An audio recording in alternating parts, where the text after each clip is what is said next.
Orang ini sentil pigai petualang politik tak berguna usai sindir Jokowi dan Ganjar, ditulis oleh Syardi dari sewa.com.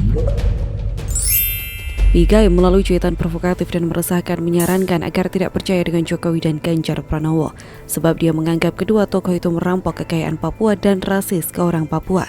Ketika polemik ini membesar, Pigai membantah ujaran itu merupakan ujaran rasis ke warga Jawa Tengah. Dia menyebut dirinya adalah penentang rasisme paling terdepan.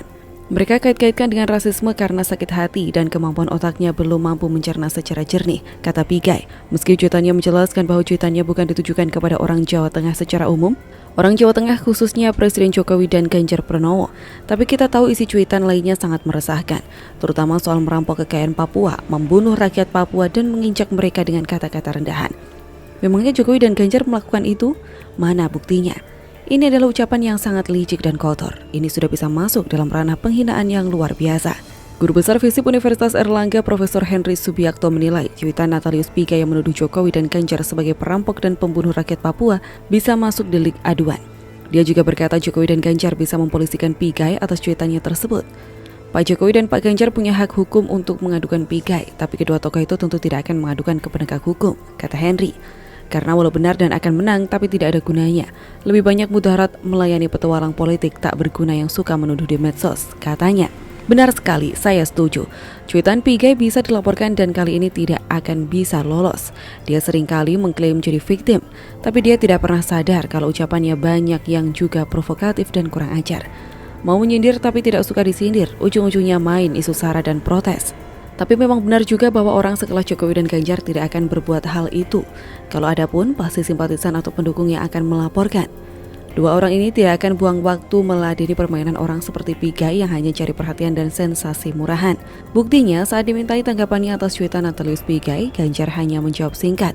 Dia justru mendoakan Pigai agar sehat selalu dan tetap kritis. Ganjar juga tidak mau merespon tudingan Pigai. Ganjar hanya mengatakan mendapat sambutannya hangat saat berkunjung ke Papua. Melalui media sosialnya, Ganjar menunjukkan sejumlah momen kehangatan warga Papua saat menyambut kedatangannya untuk mendukung langsung kontingen PON Jawa Tengah. Salah satu momen yang dibagikan Ganjar di Twitternya adalah saat dirinya diajak menari oleh anak-anak di Jayapura. Dia diajak menarikan tari burure yang merupakan tarian sebagai bentuk rasa syukur dari rakyat Papua. Di media sosial banyak video di mana Jokowi berhenti untuk bertemu dengan warga yang ingin bertemu dengannya. Ini sebenarnya sudah membuktikan kalau warga sudah cerdas dan sudah muak dengan narasi serta politik basi dari sejumlah orang yang memang terang-terangan membenci Jokowi. Saya percaya cuitan Pigai ini tidak akan direspon. Satu orang ini dianggap sebagai orang sakit hati yang kerjanya memang membuat kontroversi. Saya yakin rakyat Papua mayoritas juga tidak peduli dengan orang ini dan lebih mempercayai apa yang sudah dilakukan Jokowi untuk Papua. Permainan politik busuk dengan menuding sembarangan apalagi pakai kata-kata tak beradab sudah tidak laku lagi di sini. Lihat tuh mantan jenderal yang jualan isu PKI. Tak ada satupun yang beli meski sudah teriak pakai toa hingga mulut kering. Yang satu tukang nyinyir pakai kalimat tak beradab, yang duanya tidak merespon bahkan membalas dengan santun.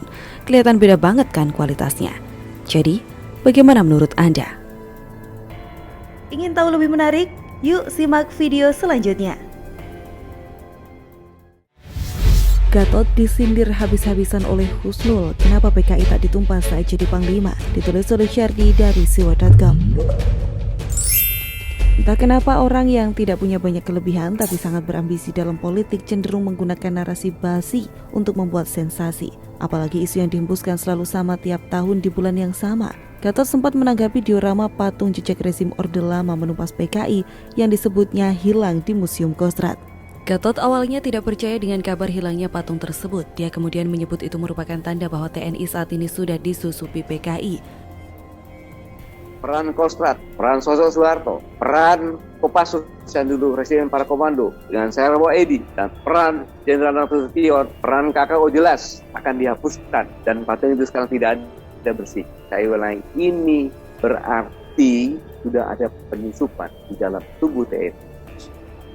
Sungguh sebuah kebetulan Gatot menyimpulkan soal PKI di akhir bulan September.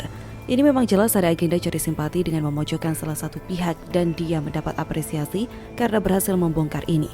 Sungguh keji memang, apalagi itu adalah tuduhan tidak berdasar yang memang sepertinya sengaja dilontarkan tanpa klarifikasi dan bertanya lebih dulu. Padahal apa susahnya sih cari faktanya dulu? Pembongkaran patung-patung tersebut atas keinginan dan ide Letnan Jenderal TNI Purnawirawan Asmin Yusrin Nasution. Orang inilah yang membuat ide untuk pembuatan patung-patung tersebut saat dia masih menjabat Pangkostrat periode 9 Agustus 2011 hingga 13 Maret 2012. Asmin menemui Pangkostrat legend TNI Dudung Abdurrahman. Itulah Asmin mengaku kepada Dudung soal alasan yang mendasarinya membongkar diorama itu. Saya sampaikan kepada Pak Dudung, usia saya sudah 67 tahun.